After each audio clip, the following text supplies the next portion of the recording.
Now let's study this model circle of villous. तो circle of villous basically हमारे पास arterial supply to brain होती है।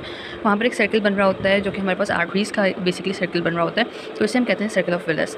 जो brain को हमारे पास आर्टेरियल सप्लाई जा रही होती है वो इंटरनल कैरोटिड आर्टरी के थ्रू जा रही होती है। This one is internal carotid artery, ये होती है एक्सटर्नल। तो ये जो कॉमन कैरोटिड है उसकी एक्सटर्नल से अभी हमारा काम नहीं है, हमारा काम है इसकी इंटरनल से। तो ये इंटरनल कैरोटिड आर्टरी जा रही होती है। इसके अलावा ये वर्टिब्रल आर्टरीज होती हैं ये वाली। अब जो वर्टिब्रल आर्टरीज हैं, these are the branches of subclavian arteries, सही है। तो ये सबक्लेवियन आर्टरी की हमारे पास ब्रांच होती है। अब आ जाते हैं इस मॉडल पर। तो यहाँ पर हमारे पास सीधा यहाँ पर वर्टिब्रल आर्टरी से बात स्टार्ट हो रही है। तो ये वर्टिब्रल आर्टरी आ जाती है, यहाँ से एंटीरियर स्पाइनल आर्टरी निकलती है और पोस्टीरियर स्पाइनल आर्टरी निकलती है। ये पोस्टीरियर स्पाइनल आर्टरी हो गई, एंटीरियर स्पाइनल आर्टरी हो गई।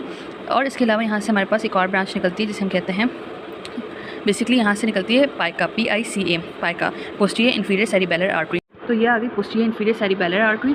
ये भी हमारे पास ब्रांच होती है किसकी, वर्टिब्रल आर्टरी की।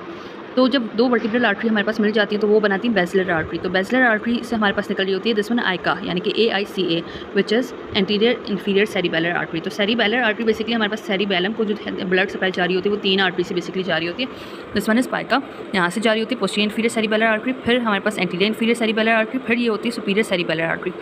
तो सुपीरियर सेरिबेलर आर्टरी और anterior inferior cerebellar artery, these both are the branches of basilar artery. जबकि ये जो पोस्टीरियर इन्फीरियर सेरिबेलर आर्टरी होती है this is the branch of vertebral artery.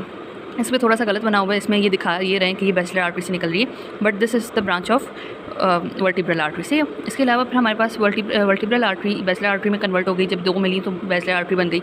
अब बेसिलर आर्टरी हमारे पास टर्मिनेट होती है by continuing into posterior cerebellar artery. ये आ गई posterior cerebral, basically it's posterior cerebral artery से। अब पोस्टीरियर सेरिब्रल आर्टरी और ये आ गई इंटरनल कैरोटिड आर्टरी, इन दोनों के बीच में ये वाली जो आर्टरी है जो इन दोनों को कनेक्ट कर रही है, this one is known as posterior communicating artery.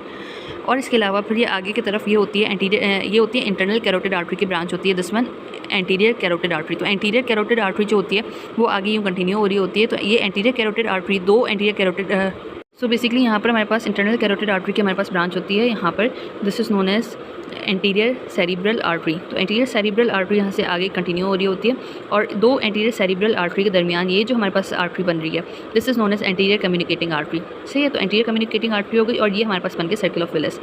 हम डिस्कस कर लेते हैं इसे, एक छोटा सा रिकैप कर देते हैं कि यहाँ पर हमारे पास सर्किल ऑफ विलस कैसे बन रहा था। सर्किल ऑफ विलस हमारे पास बन रहा है, यहाँ पर हमारे पास आ जाती है ये posterior cerebral artery, this one is internal carotid artery, this one is posterior communicating artery. उसके बाद फिर ये आ जाती है एंटीरियर सेरिब्रल आर्टरी, ये आ जाती है एंटीरियर कम्युनिकेटिंग आर्टरी। ये सारे हमारे पास कंपोनेंट्स होते हैं फॉर सर्किल ऑफ विलस। बीच वाली होती है ये हमारे पास होती है पोंटाइन आर्टरीज। ये क्योंकि पॉन्स में है हमारे पास एक बेसिलर ग्रूव हमने पढ़ा था, तो ये बेसिलर ग्रूव में लाई कर रही होती है बेसिलर आर्टरी और ये साइड पर ये निकल रही होती है पोंटाइन आर्टरीज।